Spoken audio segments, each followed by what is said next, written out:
Everyone. So in Mojo we have algorithm lib. Okay.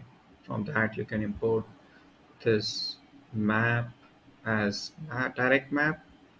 Maybe not give any alias to it. Okay. And this is here is we are directly using package and importing it directly what we want it. So here is map.